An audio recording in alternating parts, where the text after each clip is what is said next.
Bienvenidos a la presentación de este número de la revista Minerva, que tiene además un sentido muy especial porque básicamente, casi en su totalidad, está dedicada a esa Bienal de Ciencia en que se participó, el Círculo de Bellas Artes participó en la co-capitalidad entre Barcelona y Madrid.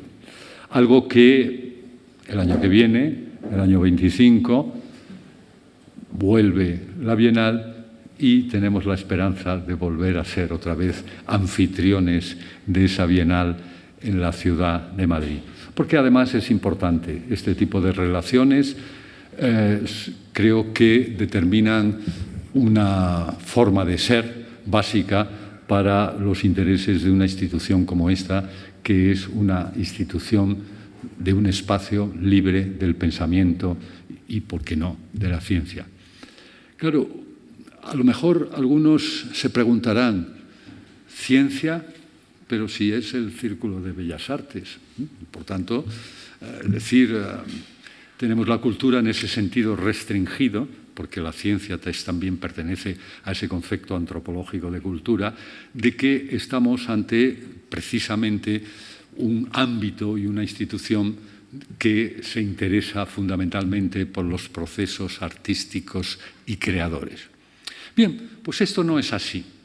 Yo les quiero recordar, y perdonen esta incursión ligeramente pedante en la propia historia del pensamiento, que la filosofía, que surge como metafísica, en realidad tiene ese sentido directo de ser algo más allá de la física. Y, por tanto, el pensamiento presocrático se rige y se adentra en el intento de explicación sobre la física, es decir, la physis, o, dicho de otra manera, contemporáneamente, de la naturaleza. Este tipo de relación ha sido una constante a lo largo de la historia.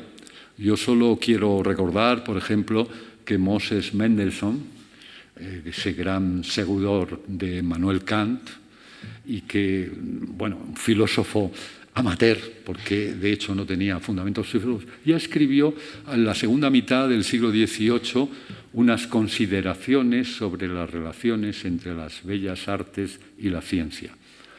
O Martin Heidegger, con perdón, también en el seminario Solicón, precisamente reunió a científicos para hablar de filosofía.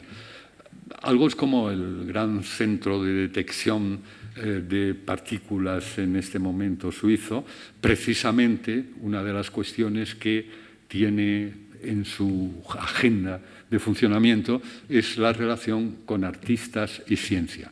Por tanto, ahí tenemos un espacio intermedio que justifica sobradamente precisamente estas relaciones entre ciencia y arte y cultura, y que nosotros pretendimos seguir manteniendo. Con eso yo espero que las charlas de esta tarde, en la que se van a tratar los distintos aspectos de esa bienal que se trataron en el Círculo de Bellas Artes, sirvan simplemente como demostración de que ese principio lo tenemos presente.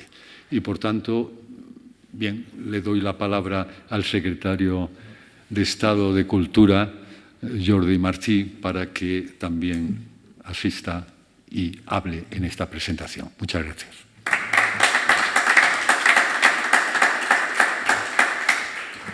Muy brevemente, porque va a ser seguro más interesante que lo que yo pueda decir el diálogo que tendremos ahora, pero me hace una especial ilusión asistir a esta presentación porque fui uno de los actores que motivó la Bienal de la Ciencia el año pasado entre Barcelona y Madrid.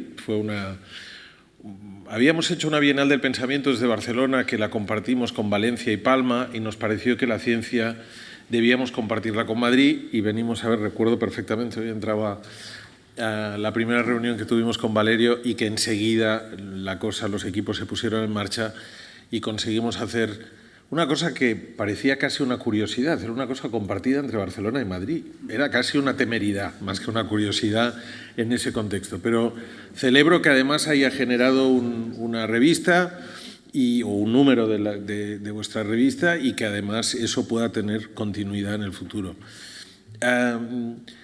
La Bienal de Ciencia estaba planteada, y creo que tiene todo el sentido, no solo, y que tiene todo el sentido que esté en un círculo de bellas artes, en lugar de celebración, porque cada vez más la ciencia necesita reflexionar sobre cuestiones que la ciencia sola no resolverá, porque estamos ante retos, la inteligencia artificial, tantas cuestiones que nos afectan y que afectarán a nuestra cotidianidad, que hay que reflexionar sobre el sentido de esas innovaciones, sobre el sentido de esas cuestiones. Por tanto, la primera cuestión es que la Bienal, lo que no solo era una actividad de divulgación, era una actividad de colocar la ciencia en el centro del debate social, político, cultural, y en lugares, obviamente, que se dedican al pensamiento, como es esta casa.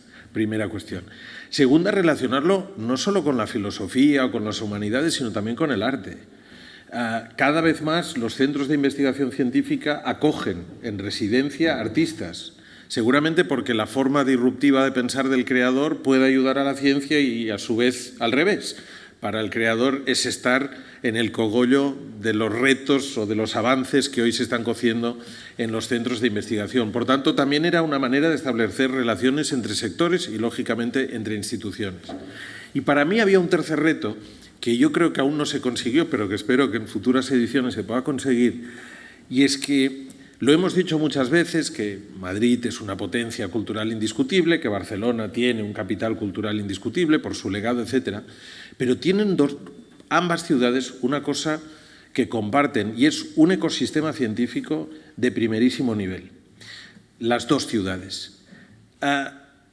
Creo que poner en sintonía esos dos ecosistemas, facilitar el que trabajen coordinadamente, que se conozcan y, sobre todo, que se reconozcan, que es más difícil que conocerse.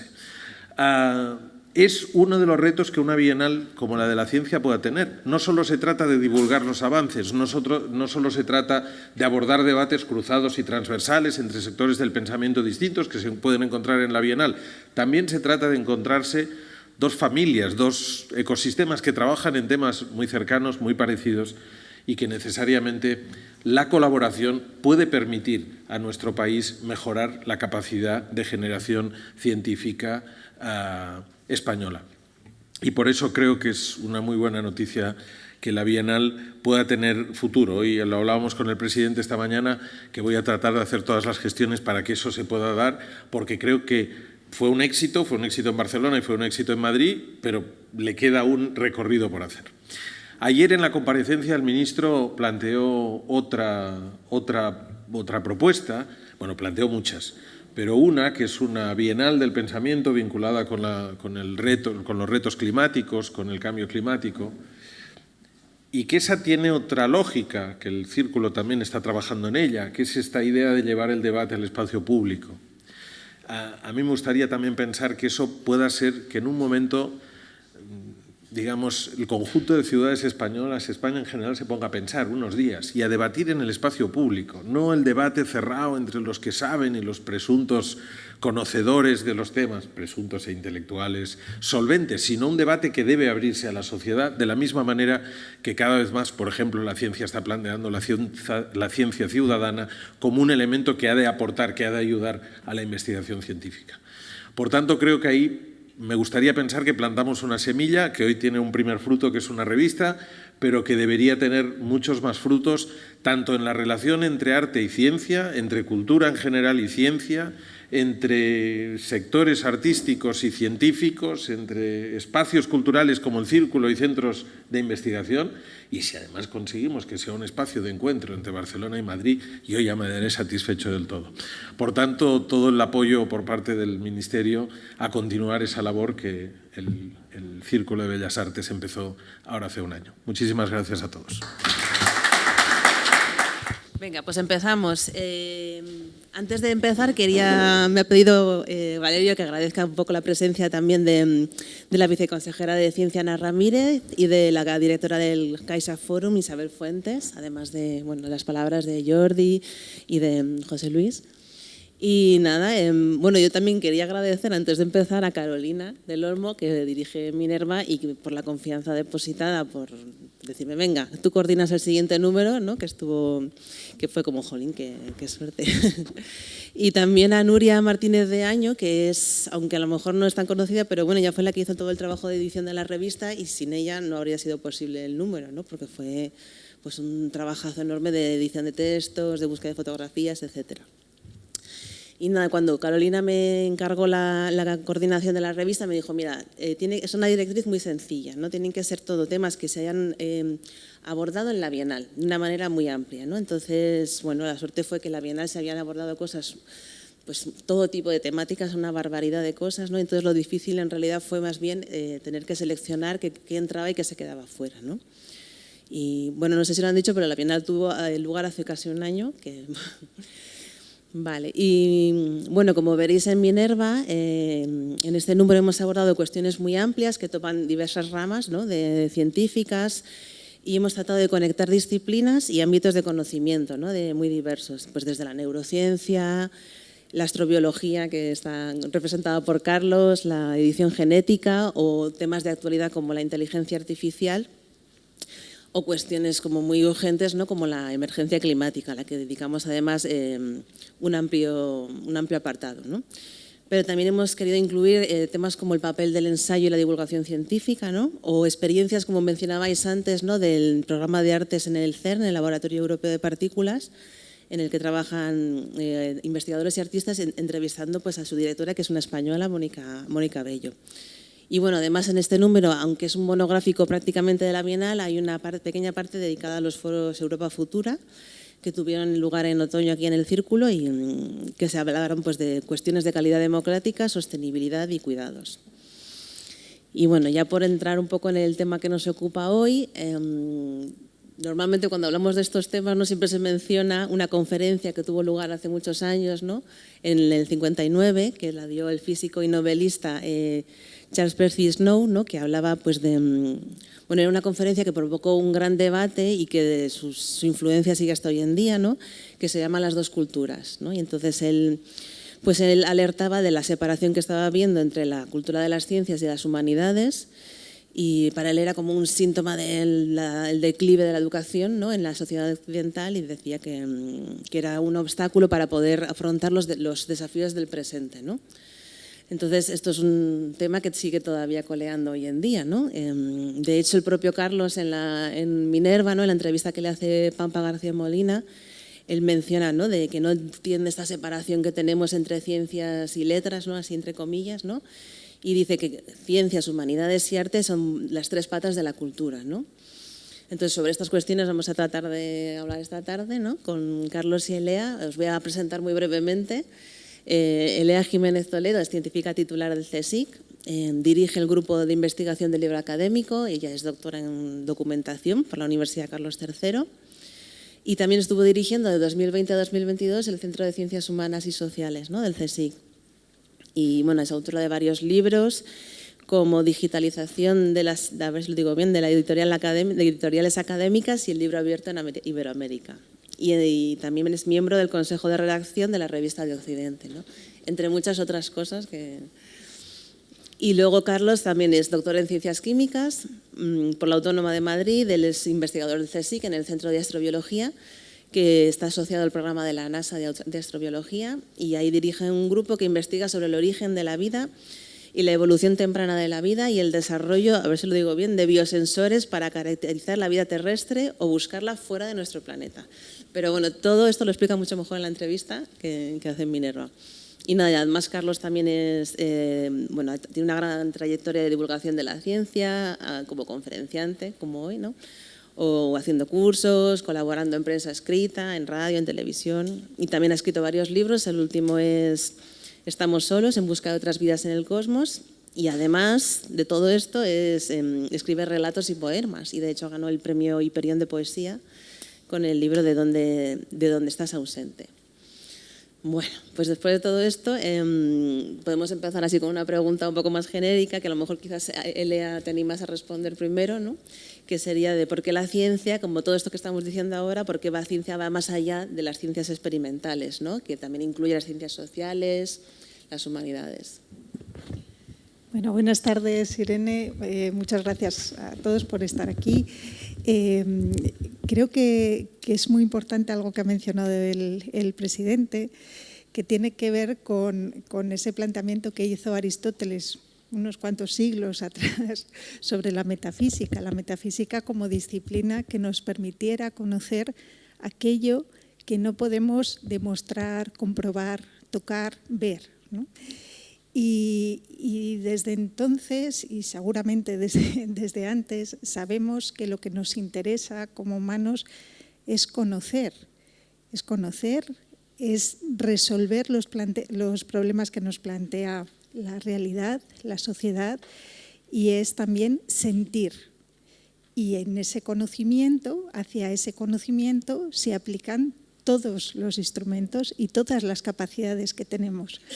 Y eso implica pensamiento, eso implica análisis experimental, eso implica creación artística, implica todo lo que las disciplinas científicas, humanísticas, sociales y artísticas hacen, ¿no? Lo hacemos conjuntamente y es nuestra forma de acceso al conocimiento. Por tanto, la división entre disciplinas, la división esa tan tremenda, ¿no?, entre ciencias y letras, no existe en la realidad. Eso viene impuesto por determinados tipos de organizaciones académicas que han sido necesarias a lo largo de la historia o se ha creído que eran necesarias, pero realmente a nosotros como seres humanos y como sociedad lo que nos importa es el conocimiento y al conocimiento se llega con todas esas disciplinas y esas artes.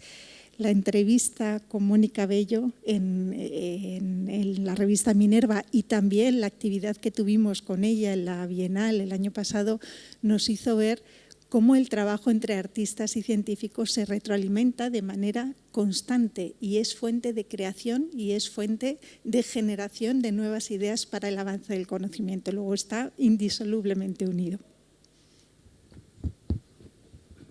Bueno, yo comienzo también dando las gracias a todos los que estáis aquí, a los que habéis hecho posible la revista, a los que hacéis posible que exista el Círculo de Bellas Artes, o de Bellas Artes y Bellas Ciencias, a lo mejor, y a los que hacéis posible la cultura y el mantenimiento de la cultura. Yo creo que bueno, pues es un privilegio, ¿no?, formar parte de este grupo de personas que queremos que avance la cultura, simplemente, ¿no?, sin apellidos. Esa es la cuestión, quizá, ¿no? Y eso ya lo decía Percy Snow, como bien has dicho, en el 59. Caramba, han pasado más de 60 años, ¿no? Y sigue habiendo personas de ciencias y de letras, ¿no?, por separado. Y a los 15 años te hacen escoger, cuando eres un adolescente todavía, si vas a ir por ciencias o por letras. Y luego encima hiperespecializan ciencias con biología o ciencias con protoingeniería. Para que, es decir, estamos metidos en un sistema en el que se fomenta más la formación de profesionales que la formación de personas, ¿no?, de personas reales, completas, con inquietudes. Porque en el día a día no eres de ciencias o de letras. Tú miras el cielo estrellado, como Van Gogh, no es casual que haya traído a Van Gogh, y a lo mejor sientes una emoción mayor que si miras una fotografía del James Webb. Y a lo mejor son dos formas de conocimiento complementarias. La emoción, Elea lo decía muy bien, ¿no? Nuestro cerebro se activa con las emociones igual que con el aprendizaje. Entonces, al final, lo que te afecta, para bien o para mal, es lo que te emociona, ¿no?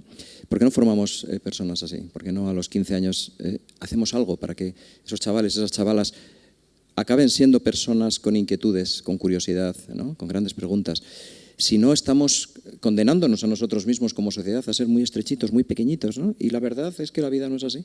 Entonces, bueno, pues formar parte de este tipo de iniciativas, y la Bienal es un buen ejemplo, no solo de entendimiento Madrid y Barcelona, que nos viene muy bien por las dos partes, sino de entendimiento de ciencias y letras, ciencias humanidades, tercera cultura. Caramba, eso, más de 60 años después de Snow todavía no hemos conseguido lo que él decía. Y además es muy interesante repasar lo que él decía. Y yo en mi vida profesional lo he visto, y seguro que vosotras también, y el público. A veces no solo desconocimiento, es desprecio por lo que no se conoce. eso lo decías, no, esa altivez con la que alguien de letras, entre comillas, mira a un pobre científico como si fuera el mecánico de su coche, ¿no? O un científico mira a un humanista diciendo, a esta persona le pongo una ecuación de segundo grado y no sabe ni por dónde cogerla. Claro, despreciar lo que desconoces es todavía más perverso, ¿no? Y ese es el riesgo al que estamos, yo creo, empujando a la sociedad. Pues por seguir un poco con lo que estabas comentando ahora, ¿no? O sea, ¿qué tipo de cuestiones se podrían hacer para favorecer esa no diferenciación, ¿no?, tan extrema que se hace, ¿no?, desde en la institución de la educación como también ya del propio ámbito científico, ¿no? Porque me imagino que, aunque la teoría la tenemos clara, ¿no?, luego en el día a día no es tan fácil mezclar, ¿no?, o poder tener esas colaboraciones entre las diferentes ramas de la ciencia, ¿no? Hombre, exige más trabajo, más dedicación, más tiempo, pero también es más satisfactorio, como todo en la vida, ¿no? Nada es gratis. Entonces, evidentemente, los que estamos trabajando en el día a día de la ciencia, en nuestros laboratorios, en nuestros centros de investigación, como dice un amigo mío, harto tenemos con lo nuestro, ¿no? Sí que es cierto, es una dedicación casi exclusiva y casi monacal, si lo quieres ver así, ¿no? Pero hay que hacer ese esfuerzo, ¿no? Por trascender, por romper fronteras y por participar en actividades, digamos, como esta, o por pasar 3 horas maravillosas hablando con Pampa en una entrevista en la que nos divertimos muchísimo y ella luego decía, a ver cómo sintetizo todo esto que hemos hablado, porque estábamos hablando de todo esto, ¿no? Yo creo que hay que hacerlo, hay que convencer a los colegas, cada uno a nuestro lado, porque hay muchas personas. Claro, yo he tenido la suerte o la desgracia de convivir con personas de todos los ámbitos desde que soy muy pequeñito, ¿no? El Hyperion lo gané con 22 añitos, y desde entonces, yo no sé si soy de ciencias o de letras o qué soy, ¿no? Una rara avis por ahí. Pero eso me ha permitido hablar con personas muy interesantes de distintos campos y lo sigo haciendo y cada vez que vengo a esta casa lo sigo haciendo también. Pero luego hay otros que no, hay otros científicos, colegas míos, luego Elea podrá hablar de los colegas suyos, por decirlo así, dentro del CSIC, que nos une a los dos, que como decía antes, desprecian un poco todo lo que no es investigación científica, experimental, y les puede parecer una pérdida de tiempo ir a una exposición o estar en una tertulia sobre filosofía o escribir poesía. Yo creo que hay que dedicarle, yo creo, un esfuerzo mayor con los que supuestamente están dentro del ámbito ya de la cultura metidos, que con las personas, digamos, que van como oyentes a ver qué se encuentran como público, por ejemplo, de secundaria o público general, unas actividades de divulgación, que son mucho más receptivos, están mucho más abiertos y no tienen esos prejuicios, ¿no? Yo creo que el principal esfuerzo que tenemos que hacer es intentar romper los prejuicios de nuestros propios colegas para avanzar en esa dirección. Yo creo que esta dimensión que has apuntado, Carlos, es importantísima. Es la de... Sí, mejor. Esta dimensión del diálogo entre disciplinas y con la sociedad para transferir, para hacer llegar o para crear cultura científica. Pero mencionabas otra cuestión y es la que se da entre nosotros como investigadores. Cómo crear dentro de la investigación o cómo reducir o acabar con ese recelo entre disciplinas para poder trabajar mejor. Lo menciono a menudo, pero hace unos años el Consejo Superior de Investigaciones Científicas puso en marcha los libros blancos de la investigación, los desafíos científicos que el CSIC tenía para 2030, y son grandes desafíos como la energía, el cáncer, el cerebro, cambio climático, etc. Y en cada uno de esos libros, 14 libros que son desafíos científicos, el CSIC nos puso a trabajar a todos juntos. Prácticamente en cada uno de esos 14 libros blancos hay científicos sociales y humanistas, en todos, hasta en océanos, donde se cuenta con los arqueólogos subacuáticos para dirimir cuestiones de derecho internacional, por ejemplo, para salvaguardar el patrimonio histórico, para ponerlo en valor. En el tema de la energía, por ejemplo, se trabaja en temas de equidad y de justicia social, algo fundamental, algo que Judith Butler, a quien disteis la medalla medalla de oro aquí en esta casa, en el Círculo de Bellas Artes, hace 2 años, trabaja mucho y pelea mucho por ello.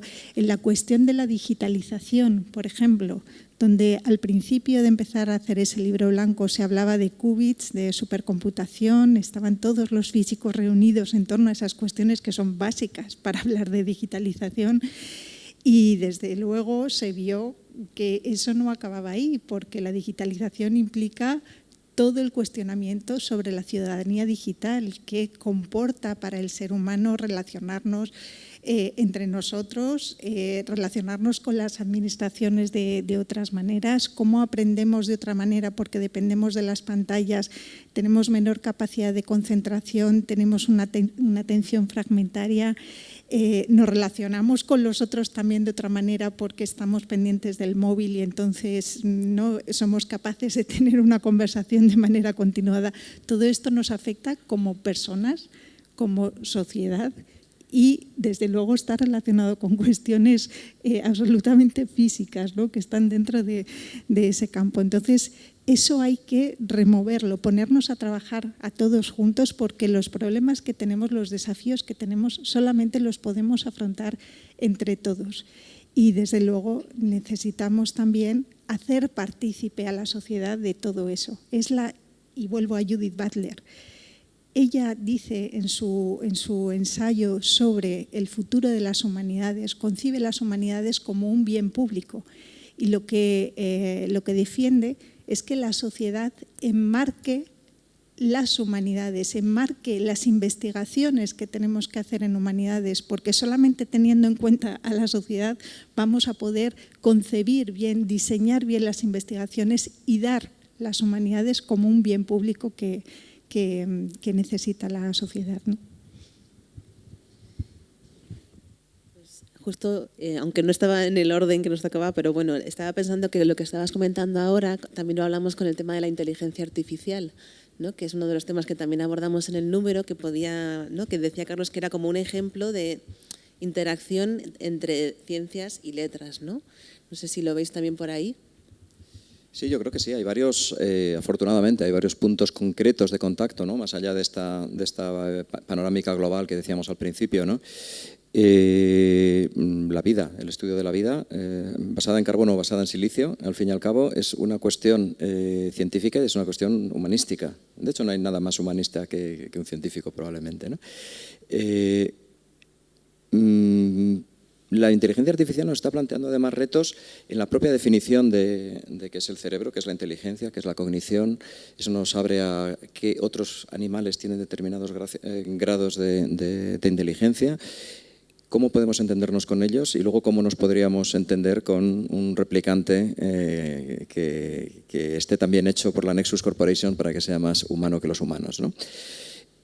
Si esto fuera así, si alguna vez tenemos unas máquinas con conciencia y con capacidad de comunicarse con nosotros, ¿quién será el interlocutor?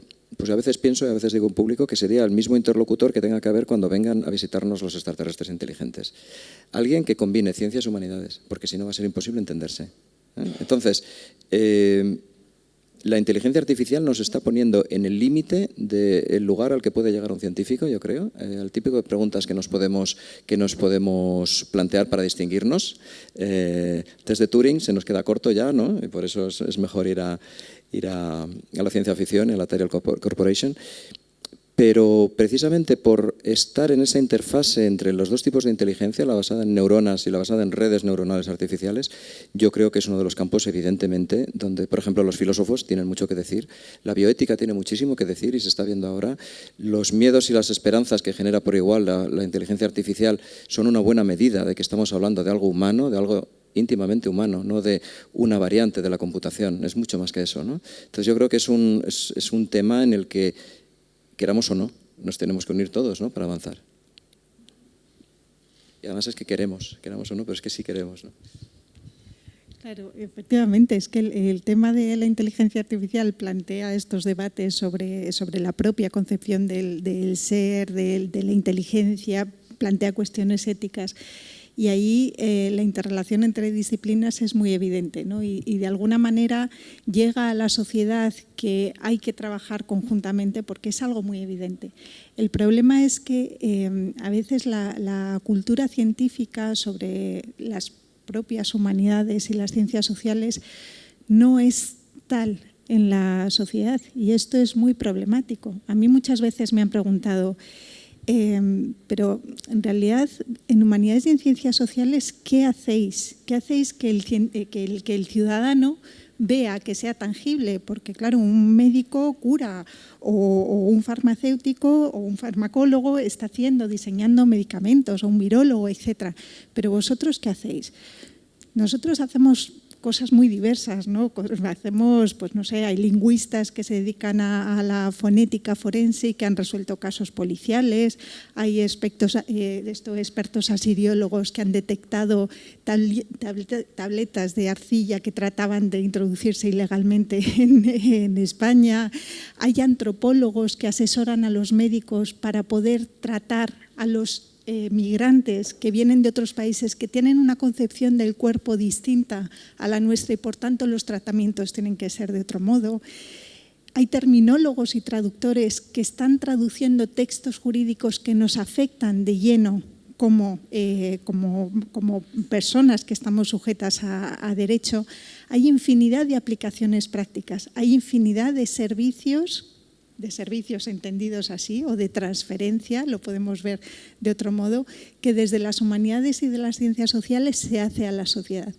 Pero en realidad tenemos que también darle la vuelta a las humanidades, como decía anteriormente, traer a la sociedad a las humanidades, que podamos comprender entre todos que ese pensamiento sobre lo que no es tangible y sobre lo que comporta valores, innovación social, resolución de problemas complejos en la sociedad, afecta a las humanidades y por tanto nos afecta a todos como sujetos de esa sociedad. Si me permites, estaba recordando, escuchándote, Lea, las palabras de Luis García Montero hace unos poquitos meses aquí mismo, en esta casa, cuando inauguró la serie de seminarios de la Fundación Lili, el que decía que la ciencia solo es útil si es útil para la persona, ¿no? Y las personas somos una colectividad de intereses cada uno de nosotros, ¿no? Somos un ecosistema de tensiones cada persona, ¿no? Lo científico, sea de ciencias experimentales o de ciencias sociales, ciencias exactas, tiene que tener una utilidad para la persona que sea tangible o práctica, como tú decías, pero también que extienda nuestra capacidad de pensar, que amplíe nuestro cerebro, ¿no? Y muchas veces eso no es inmediato ni se ve fácilmente, ¿no? Y hay que explicarlo mucho más, ¿no? A mí me gusta mucho esta cita de Stanislav Lem, el gran escritor de ciencia ficción, ¿no? La ciencia explica el mundo, pero solo el arte nos puede reconciliar con él, ¿no? Me parece un pensamiento muy acertado, ¿no? Porque muchas veces lo que tenemos que hacer es reconciliarnos con nosotros mismos y con lo que nos rodea, ¿no? Y para eso, tanto las ciencias experimentales como las ciencias humanas y sociales, evidentemente, tienen que colaborar. Pues justo con lo que estaba comentando Elea, ¿no? De cómo un poco tenemos una imagen en la cultura popular, sobre todo, de lo que es la ciencia, que muchas veces no coincide, ¿no? Con lo que en el día a día de la ciencia, ¿no? ¿no? Como pues muchas películas, series, ¿no? Nos muestran la ciencia como si fuese una cosa omnipotente que es capaz de solucionarlo todo, ¿no? De resolver todos los problemas y no falla nunca y es objetiva, ¿no? Entonces no sé si veis que son necesarios otros relatos que muestren otra imagen de la ciencia, ¿no? Más aterrizada, digamos, ¿no? En lo que cómo realmente funciona. Bueno, brevemente, luego que lo complete y mejore Lea, sin duda. Pero quien piense que la ciencia lo puede conocer todo y no falla nunca es que no ha pasado una mañana en un laboratorio, vamos, o sea, eso. Las ciencias experimentales, lo que más hacemos a lo largo de nuestra carrera es equivocarnos, cometer errores y avanzar gracias a esos errores, porque la ciencia no tiene la verdad, lo que nos acerca es lo más parecido a la verdad en cada momento y eso se va construyendo día a día, ¿no? Y eso se logra cometiendo errores. Y además, otro matiz, la ciencia está hecha por personas subjetivas, personas que dudan, que aman, que odian, que tienen filias y fobias por los temas científicos también, es decir, somos profundamente humanos, recordando al poeta, y eso de alguna forma se traduce también en cómo investigamos. El que piense que el científico es un ser aséptico y totalmente objetivo, pues bueno, tampoco se ha enfrentado a un problema científico nunca, ¿no? Son ideas que la sociedad tiene asumidas, que eso tiene el lado malo del científico, de frío y calculador por una parte, y sin sentimientos y sin capacidad de emocionarse, con un poema de Ángel González, y por otra parte, además, malvado, que no le importa a la sociedad y que sería capaz de cualquier cosa, ¿no? Y que acaban destruyendo el mundo, ¿no? Entonces, yo creo que es una falta de cercanía con la sociedad, un fallo nuestro probablemente, porque no hemos sabido explicar qué es lo que hacemos en el día a día. Estoy hablando ahora de las ciencias experimentales y por tanto hemos condicionado una visión desde la sociedad que está muy sesgada hacia lo que hacemos y a lo que somos. Bueno, no creo que lo pueda completar, Carlos.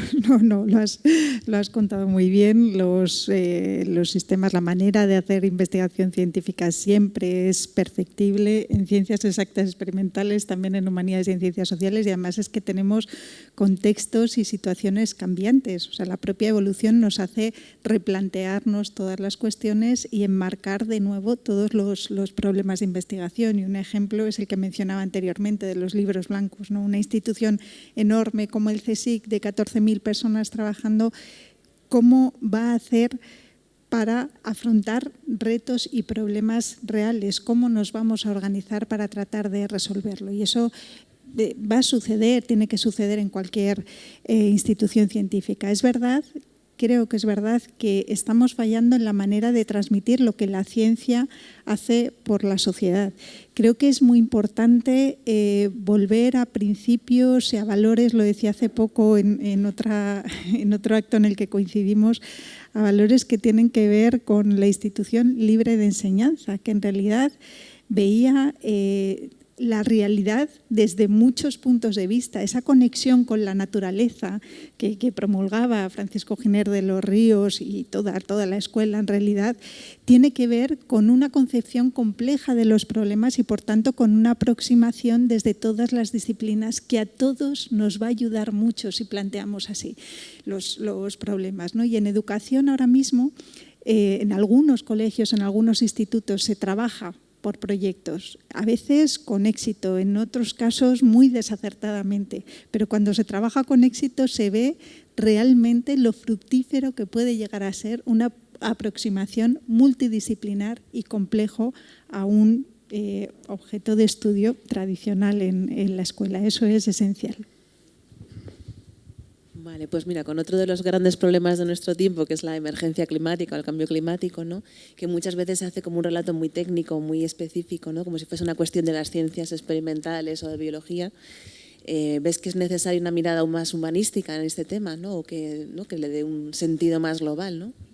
En el propio número de la revista hay un diálogo muy interesante entre César Rendueles y Jaime Vindel, que hablan de esta cuestión, y mencionaba también anteriormente cómo en cuestiones de cambio climático y de energía y de acceso a la energía es necesario pensar en cómo se está distribuyendo, de dónde estamos sacando la energía. Esos problemas nos los tenemos que plantear conjuntamente entre las disciplinas, porque no es una cuestión de extraer fuentes de energía y llevarlas a un lugar, es cuestión de hacerlas llegar como un bien común, como un bien público para toda la sociedad. Sí, totalmente de acuerdo. Son problemas de un calado tan alto y de una repercusión social tan enorme y económica, por supuesto, que el abordaje multidisciplinar es imprescindible, ¿no? Están las tensiones norte-sur, están las tensiones este-oeste. Si pensamos en tierras raras, que está relacionado con esto, pues el papel que tiene China en la economía global, en la geoestrategia, tal. Eso va más allá de que las tierras raras son 17 elementos de la tabla periódica que podemos, los que hayamos estudiado más química, seguro que nos acordamos, ¿no? Pero son problemas sociales, son problemas reales en el día a día que ya se están viendo. La calidad de vida de las personas está empeorando drásticamente por culpa del cambio climático, de la emergencia climática, eso es evidente. Todos los días vemos ejemplos de esto en los informativos. No es una cosa ni de los científicos ni de los políticos, es una cosa de toda la sociedad, de la humanidad, de estos 8.000 millones de personas que nos hemos digamos, convencido de que somos Homo sapiens y muchas veces estamos un poco lejos de lo que Linneo nos puso de apellido, ¿no? Porque no estamos cuidando nuestro planeta como necesitaríamos, no para la salud del planeta, que también, sino para la salud nuestra, de nuestra especie. Cuando desaparezcamos los humanos probablemente habrá un tiempo de fluctuación y luego los ecosistemas se habrán olvidado de nosotros, diría yo afortunadamente, ¿no? Pero nuestra especie y nuestros alrededores, las especies de nuestro entorno, están claramente afectadas por la emergencia climática, por la contaminación. Tenemos ejemplos también día a día en los informativos, por nuestra relación con la ecología, con las especies que nos rodean. O sea, hay datos absolutamente abrumadores de los homínidos que existen, es decir, chimpancés, orangutanes, gorilas y humanos. El 99,99% del total somos humanos. ¿Qué hemos hecho con los demás? Por poner solo nuestra familia más cercana, ¿no? Y eso es un problema muy humano, precisamente. Es decir, nuestra relación con el medio ambiente en general es, por supuesto, algo en lo que tenemos que colaborar desde todos los lados. Y además me permito apuntar otra idea, y es que uno de los grandes problemas que tenemos ahora mismo en este país, pero también en muchas regiones del mundo, tiene que ver con las migraciones, con esas situaciones tan desgraciadas que vemos cada día y que muchas están originadas por el cambio climático que obliga a la gente a moverse de lugar. No solamente no estamos ayudando a veces a solucionar esas situaciones, sino que es que además nos permitimos negar que eso está ocurriendo y que la gente atosigada por esa situación tiene que huir. Eso es importantísimo verlo y hacerlo ver, ¿no? Analizarlo de una manera compleja y con información rigurosa para que se vea que realmente es un problema que hay que atajar, que hay que resolver entre todos y desde todas las disciplinas, claro. Sí, no, estaba pensando que también es un problema en el que ya no es solo cuestión de diagnóstico, ¿no? Que está clarísimo, ¿no? El cambio climático, ni de soluciones porque ya hay muchas sobre la mesa, ¿no? Sino que falta una voluntad política para afrontarlo, ¿no? Y en este tema también quería preguntaros sobre el tema, ¿no? Del negacionismo de la ciencia, que aquí es muy clave en este tema, ¿no? De que, pues poder negar que está sucediendo cosas como el cambio climático, ¿no? Entonces, ¿cómo podemos ¿no? afrontar este problema del negacionismo, de los discursos que se apoyan en fake news, ¿no? y todas estas cuestiones? Yo creo que ese es otro ejemplo de colaboración imprescindible entre todas las ramas de la ciencia. Porque las ciencias sociales tienen que convencer a las personas que la forma de tener acceso a los datos es el que ese es el conocimiento, es la información revisada por pares, es lo que publicamos en revistas de unos u otros campos. Los acuerdos entre especialistas, la opinión de una sola persona no sirve para nada, son decisiones colegiales. Eso tiene que permear en la sociedad, no sé si todos son conscientes, a veces se da más, lo vimos en la pandemia lamentablemente, se da más importancia a la opinión de una persona más o menos formada o más o menos iluminada que a instituciones como en esa ocasión la Organización Mundial de la Salud, ¿no? Pues el negacionismo en general es muy fácil de transmitir, por eso viraliza muy rápido los mensajes, sean mensajes de odio o mensajes de negación de evidencias científicas. Y el principio Brandolini dice que cuesta 10 veces más desmentir un bulo que generarlo, ¿no? Y realmente en eso estamos, ese es el gran problema. Yo creo que hace falta mucha cultura, cultura a todos los niveles, a todas las edades, arremangarnos, ir a los centros de educación secundaria, por ejemplo, y convencer a los chavales y a las chavalas de cuáles son las cosas a las que pueden fiar y cuáles no, qué canales son válidos y cuáles no. Ya no tanto el canal físico, porque puedes estar en TikTok, pero seguir a la Organización Mundial de la Salud en TikTok, entonces esa información será buena. O puedes ver un medio de comunicación aparentemente serio, y este fin de semana yo me llevaba un disgusto con un medio aparentemente serio y que está vertiendo una información absolutamente sin contrastar y que es pues una propagación de bulos, ¿no? Entonces yo creo que es fomentar la cultura y el espíritu crítico. Cómo funciona el espíritu crítico, cómo funcionamos nosotros cuando queremos convencer a nuestros colegas, ¿verdad?, que una investigación nuestra es original, válida y que merece la pena ser publicada, pues eso mismo para el día a día de la sociedad. Yo creo que esa sería la clave. Bueno, yo coincido plenamente. Iba a decir esas dos ideas, aumento de la cultura científica y, desde luego, promover el pensamiento crítico a través de muchas actuaciones concatenadas que es necesario abordar. Y luego creo que también es muy importante el trabajo conjunto dentro de la academia, entre científicos, interdisciplinarmente, etcétera. También en la parte de transferencia hacia la sociedad, hacia los políticos, gestores de políticas públicas y, desde luego, de nuevo, teniendo en cuenta a la sociedad. Esto parece ciertamente complicado, pero es que en la base de todo está lo que mencionabas, Carlos, está la cultura científica que nos va a predisponer a pensar, a analizar las cuestiones de una manera y a tratar de ser constructivos, a tratar de edificar algo conjuntamente, porque es que nos va a todos, nos va mucho a todos en ello, ¿no? O sea que nos tenemos que empeñar. Hablando de políticas públicas, y dado que tenemos aquí a uno de los responsables, me gustó mucho la campaña del Ministerio de Ciencia bajo Pedro Duque, la campaña Comprueba. ¿Os acordáis? Que todas las marquesinas de los autobuses y tal estaban Comprueba, y te hablaban de resistencias a antibióticos, y te hablaban de pandemias, y te hablaban de virus, y te hablaban de negacionismos en general, de bulos. Yo creo que ese tipo de acciones que llegan a todas partes, en todos los momentos, con cuñas en televisión, con formación continuada de profesores, por ejemplo, para que estén vigilantes con todo eso, serían necesarias y redundarían en que al final pues no podamos estar en manos de los negacionistas o de los que propagan fake news sin ningún tipo de pudor, ¿no? Yo creo que eso es importante. Tengo un hijo, algunos aquí lo conocen, de 16 años, un chaval muy majo, y siempre me están liando para dar clases, charlas en su clase, como os podéis imaginar. Y una vez, el curso pasado, me invitaron a hablar sobre vida en otros planetas, astrobiología, que es muy atractivo. Y dijo mi hijo: papá, ya que estás, aprovecha para decir algo sobre el horóscopo, la astrología, tal. Dice, porque casi todas las personas de mi clase, y están en un grupo de ciencias aparentemente bueno y tal, creen en la astrología y se miran los horóscopos. Entonces dices, ¿qué es lo que está fallando? O sea, algo está fallando, porque no puede ser que me requieran, yo encantadísimo de ir a institutos, sobre todo si son públicos, encantadísimo a hablar.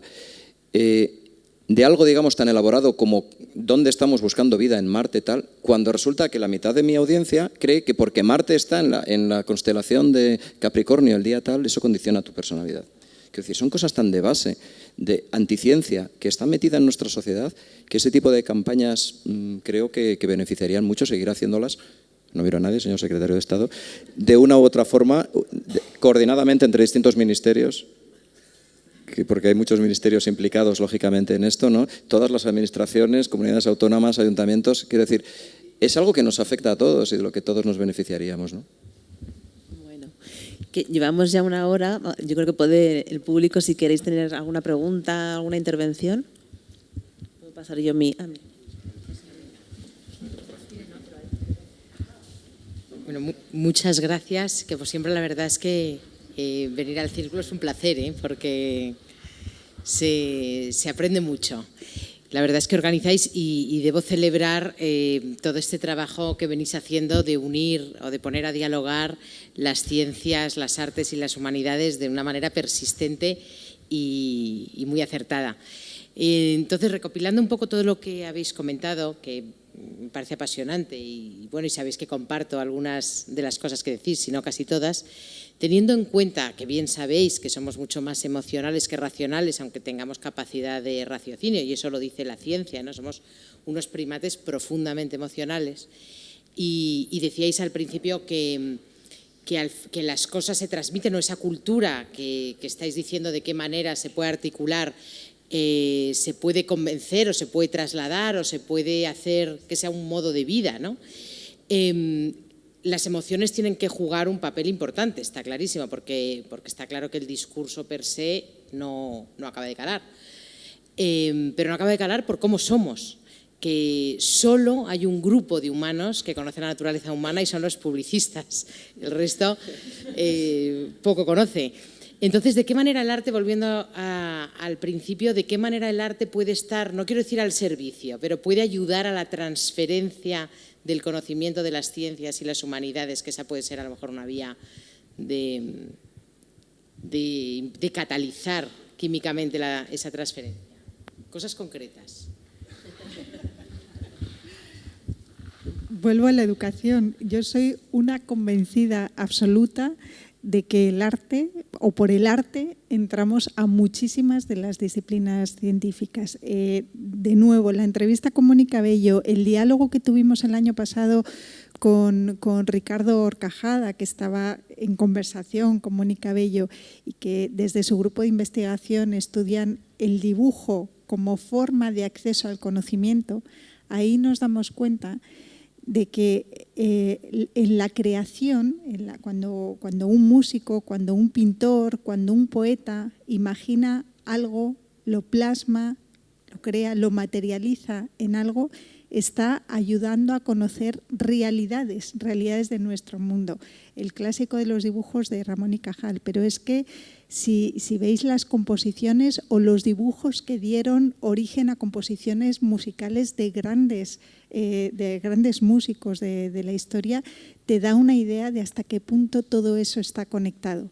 Y lo he vivido en primera persona también con mi hija, con una maestra que utilizaba el arte y que bien pequeñitos, con 3, 4 años, les ha llevado al Museo Reina Sofía a ver Alexander Calder, y cómo se les han quedado grabadas las ideas de la gravitación, de las asimetrías, etc. Y todo eso está ahí dentro y lo llevan de por vida y les ayuda a entender ahora cuestiones que tienen que ver, por ejemplo, con la física más básica, ¿no? Por lo tanto, todo lo que se refuerce en educación, en formación artística, y no siempre es así, pues bienvenido sea, claro. Yo no puedo estar más de acuerdo contigo, Lea, por supuesto, y Sara lo sabe bien, ¿no? A mí una de las cosas que más me gusta es hacer eventos un poco rupturistas o rompedores en los que combinamos un montón de cosas. Hablar de ciencia mostrando cuadros, como sabéis muy bien en esta casa, por ejemplo, o hacer un mano a mano con un músico en el que estamos hablando de poesía científica con música y además imágenes de obra pictórica de fondo, o comisariar una exposición de un autor, como hice hace un año en el invernadero de los bonsáis, aquí al ladito. Y me encanta ver la reacción del público, es decir, a un público al que le estás exponiendo en paralelo a 2 o 3 estímulos muy distintos y que está creando metáforas dentro de su cerebro en cada momento. Yo creo que eso es la clave, ¿no? Y así es como se aprende. Y esa construcción de metáforas es lo que nos hace avanzar en todos los campos. Entonces, Isa, no puedo estar más de acuerdo, ¿no? El arte es una vía maravillosa de apelar a nuestra emoción y de transmitir conocimiento y emoción juntos. En la misma pastilla se está tomando usted conocimiento, emoción, y si además es un poquito de espíritu crítico para enfrentarse a la vida cuando salga de aquí, ya perfecto, ¿no?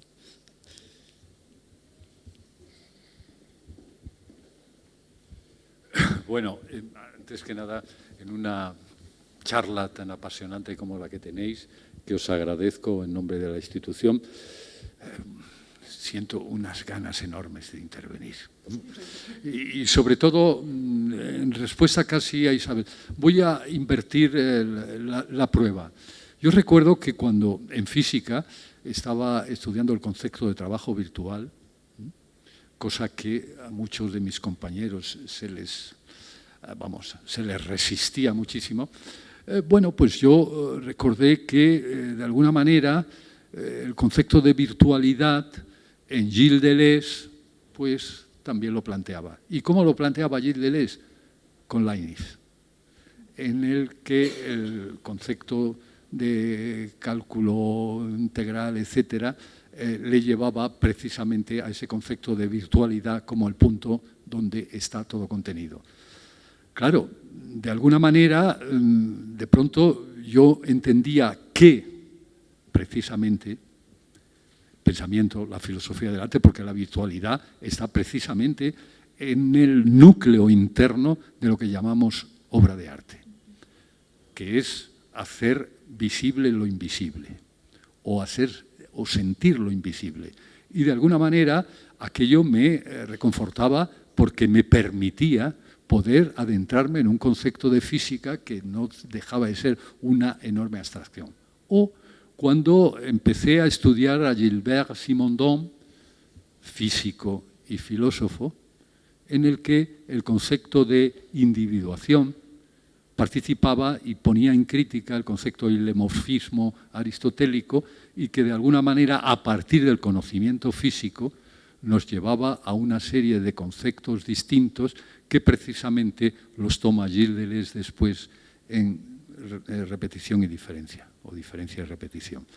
Por tanto, el campo, las fronteras son tan permeables y son tan necesarias atender unas y a otras, porque unas ayudan en un sentido y otras en el otro sentido, para la comprensión de qué es lo que llamamos obra de arte, qué es el tema de la percepción artística. El concepto de individuación, ya que has hablado, Elea, de Judith Butler, resulta que nos introduce en ese concepto de introducir el devenir en la individuación y en el concepto de performatividad, que al final resulta que Judith Butler se podía explicar desde la física también. Pues era lo que quería deciros en ese sentido. Bueno, es solamente un apunte, es extraordinario porque con estos dos ejemplos ha visto perfectamente la triangulación, cómo de un tema se llega a otro de manera constante. Y volviendo a Butler, estoy abusando un poco de ella, pero al hilo del comentario que hacía, cuando se le entregó la medalla de oro en esta casa a una filósofa estadounidense, y llegó y tuvo una aclamación estruendosa, asombrosa. Es un caso muy emocionante de cómo su pensamiento ha llegado a la sociedad y aún, además, en ese caso, un segmento de la sociedad que está planteando unas reivindicaciones muy importantes, ¿no? Y se juntaron aquí para reconocer el valor del pensamiento. Es un clarísimo ejemplo de cómo las humanidades ayudan a gente real, a gente que tiene problemas y reivindicaciones reales ahí, ¿no? Bueno, pues ahora toca el turno a lo que es la sociedad. Yo formo parte aquí y gracias siempre al Círculo por abrir todo esto a gente curiosa, a lo mejor, y que puede representar a lo que antes estabais comentando, ¿no? Esa parte de involucrar a lo que es la sociedad, a la gente que tiene curiosidad, a la gente que nos interesa en este tipo de cosas y que no somos expertos o especialistas en determinadas materias, ¿no? Yo voy a decir aquí hoy dos cosas. Una, ya que está el secretario de Estado, me permito el lujo como sociedad. Una de ellas es, tomando el guante de unas palabras de un escritor indioamericano, que ahora mismo no recuerdo, una vez dijo una cosa que yo estoy muy convencida de ello: el voluntariado, y poniendo pequeños granitos de arena, nunca se va a lograr cambiar efectivamente todo. Entonces, es necesaria la política para que los avances sean reales y tiene que haber legislaciones. Hay que legislar porque las voluntades al final se quedan en voluntades. Entonces, la voluntad precisa de la legislación. Esa es mi opinión, ¿no? Y esto va a propósito, y le cogí al guante a lo que Carlos apuntaba antes, y una de las cosas es, y tiene que ver con nuestro sistema educativo, algo sé de ello, y desde luego el sistema educativo ahora mismo es... No, ya lo ha dicho todo Carlos, no tengo más que apuntar, pero es una cosa que en la sociedad no podemos avanzar ahora mismo, ni va a avanzar los chavales jóvenes y ante los retos que tenemos hoy en día. No sé, me imagino que estaréis de acuerdo, porque es terrible que la escuela sigue como hace 100 años y lo que comentabas de esas nuevas maneras de enseñar no están surgiendo efecto, porque no están legisladas y no están preparados. Y luego otra pregunta para los dos, que tiene que ver con la inteligencia artificial y la ciencia, y como humanos. Una de las mías, Carlos ya me conoce a veces, ahora mismo, de verdad, ¿no creéis que va a llegar el momento en que incluso la propia inteligencia artificial, esos errores que como humanos se cometen y se saben de los científicos, va a llegar ese momento ya a muy corto plazo en el que precisamente esa inteligencia artificial va a suplantar al humano como científico en la fase experimental? Bueno, son varias cosas. Yo voy a intervenir un poquito y luego Elea, como siempre, me mejora. En primer lugar, un poco de este comentario que decías, la educación. Sí que es cierto que yo creo, yo no soy evidentemente un especialista en educación, pero hay cosas que podrían cambiar, no estaría mal darle una vuelta a lo que se enseña y cómo se enseña. Pero yo creo que la educación no es solo lo que se aprende en la escuela. La educación es el día a día de las personas y yo lo veo también como padre y como persona muy implicada siempre que me piden en cualquier nivel educativo, hablo, colaboro con lo que sea. Se educa en casa, se educa muchísimo en casa, se educa mucho con los ejemplos, se educa también con la capacidad de poder pensar fuera de lo habitual, ¿no? Si te dan un papel pautado, da la vuelta y escribe, ¿no? Quiero decir, eso también, claro, requiere un espíritu crítico en los progenitores de la persona en cuestión, pero creo que debería ayudar. Ahora, sí que es cierto que la política tiene en su mano cambiar, lo siento, secretario de Estado, nos referimos todos a ti, la política en general tiene en su mano hacer un ajuste fino de cómo funciona la sociedad y bueno, pues en eso entiendo que están los especialistas. Y en cuanto a la inteligencia artificial, bueno, ya hay partes de nuestro trabajo que se derivan a la inteligencia artificial. De hecho, ya existía esto hace 20 y tantos, 30 años y si me apuras, desde Turing. Antes de que se acuñara el término inteligencia artificial, ella hablaba de la inteligencia de las máquinas y corrían los años 40. Hay muchos fármacos que se diseñan con inteligencia artificial. Hay un caso muy bonito de un antibiótico que se ha generado por inteligencia artificial a partir de 6.100 moléculas que no se sabía lo que hacían ninguna de ellas y solo uno, la inteligencia artificial, fue capaz de determinar que iba a funcionar. Se probó y funcionó. Lo llamaron halicina, en homenaje a HAL 9000. No está nada mal. Todas las estructuras de las proteínas humanas se conocen gracias a la inteligencia artificial de Google. En medicina, las inteligencias artificiales están ayudando a los radiólogos y se sabe que hay más eficiencia en la detección del cáncer de mama precoz, en particular, cuando hay una inteligencia artificial analizando miles y miles y miles de radiografías. Entonces, bueno, ¿sustituir a los científicos? Yo creo que no, ayudar a los científicos. ¿El coche nos sustituye? No, nos ayuda. ¿Un ordenador nos sustituye? No, nos ayuda. Yo creo que la inteligencia humana y la inteligencia cibernética, si lo queremos ver así en general, irán de la mano y cada vez derivaremos probablemente a la inteligencia artificial más cosas. Lo que yo creo que es un cambio respecto de otras revoluciones industriales que se han producido en el pasado es que, por ejemplo, para las personas que siempre están diciendo se van a perder muchos puestos de trabajo por el cambio en cuestión, se suele responder desde la ciencia y la tecnología, bueno, los tiempos que los puestos de trabajo que se destruyan serán construidos por la parte más creativa, tecnológica, tal, entonces habrá más ingenieros y a lo mejor menos obreros. Bueno, eso así ha sido hasta ahora. Pero es que ahora vemos que la inteligencia artificial, las inteligencias artificiales lo que tienen es mucha creatividad también. Entonces es a lo mejor la primera vez que los puestos de trabajo más creativos empiezan a ser sustituidos por las máquinas, cosa que no nos había pasado hasta ahora, ¿no?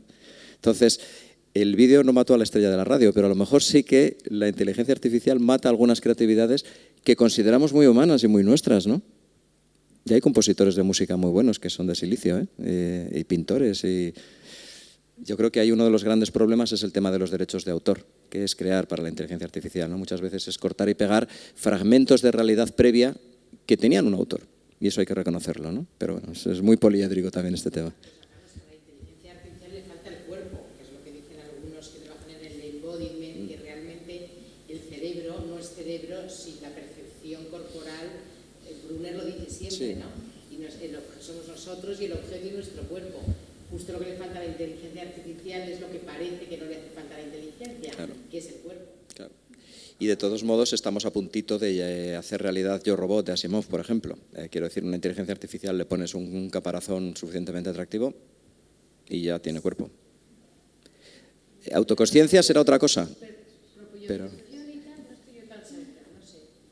yo tampoco estoy tan seguro, pero las ciencias se adelantan, que es una barbaridad, como tú bien sabes, y a lo mejor si nos volvemos a reunir aquí dentro de 10 años, eso ya es una realidad, no lo sé.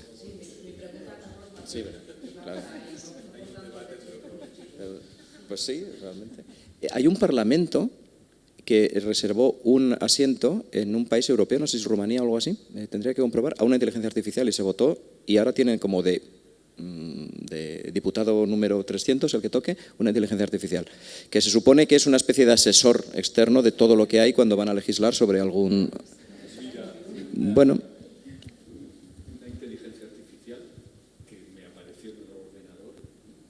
Me apareció, yo no lo había pedido. Entonces, yo estaba preparando una conferencia y le dije, hazme una conferencia sobre tal. Y entró en un clip, empezó a repetir un nombre y le dije, no, te estás equivocando. Dijo, no, es para darle importancia a este nombre. Digo, pero eso no se hace así. Entonces me dijo, bueno, entonces enséñame. Claro.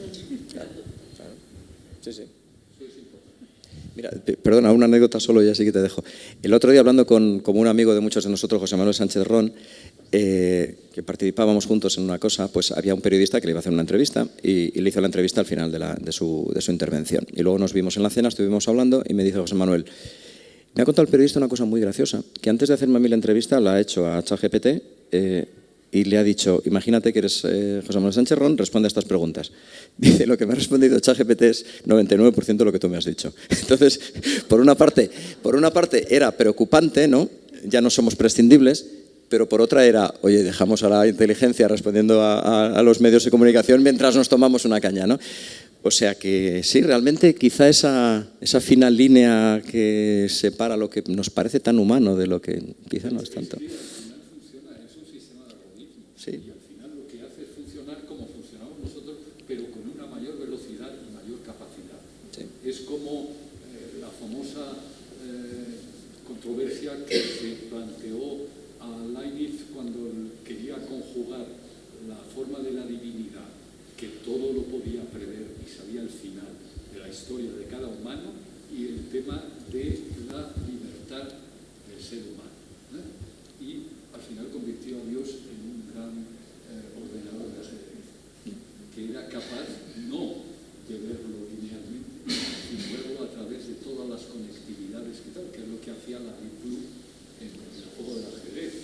Si un jugador de ajedrez, yo no llego más allá de 3 minutos para reproducirlo, pero es capaz de llegar a 1000 y pico movimientos, realmente lo que está es funcionando lo mismo, pero con una mayor capacidad de velocidad y de extensión del cuerpo que analiza y se relaciona. Por eso puede llegar a descubrir en el ADN la posibilidad de no sé qué.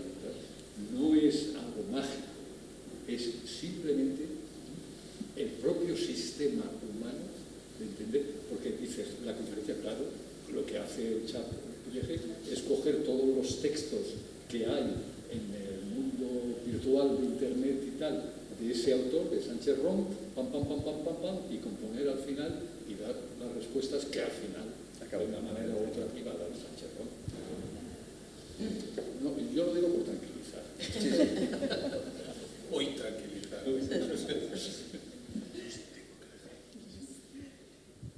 Bueno, yo creo que está ya respondido, pero efectivamente todo lo que tiene que ver con inteligencia artificial generativa está basado en lo que ya está, en lo que está aprendiendo, en lo que están aprendiendo las redes, los sistemas, los algoritmos, y en esa parte tendremos que intervenir para que no se reproduzcan, esto ya es un tópico, ¿no? Para que no se reproduzcan sesgos que todos sabemos que existen, en la medida en que estemos atentos a esos materiales de los cuales está aprendiendo la inteligencia.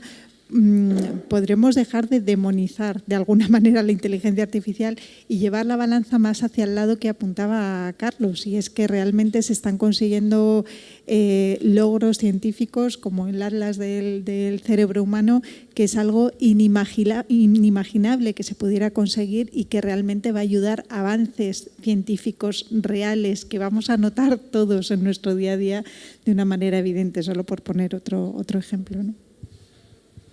Bueno, yo, para cerrar ya, quiero agradeceros muchísimo vuestra intervención, que además es pues la continuación, ¿no?, de vuestro trabajo como comisaria de la Bienal, como participante en la Bienal y en tantos otros actos. Irene, por tu magnífico trabajo coordinando el número de Minerva, que es por lo que estamos aquí. También aprovecho para felicitar a Carolina, que siempre hace un trabajo magnífico, así como todo su equipo. Y agradecemos mucho, obviamente, la presencia del secretario de Estado, muy simbólica hoy. Como tenemos un acto mexicano debajo, porque se oyen a los mariachis, pues acabo con una reflexión mexicana. Y es que cuando estuve en la UNAM, hace unos meses de estancia, en el gran centro de arte de la UNAM, donde está el museo, la sala de conciertos, que es extraordinario, como una ciudad cultural dentro de la universidad, hay un instituto que han querido poner ahí muy simbólicamente, que es el Instituto de la Complejidad.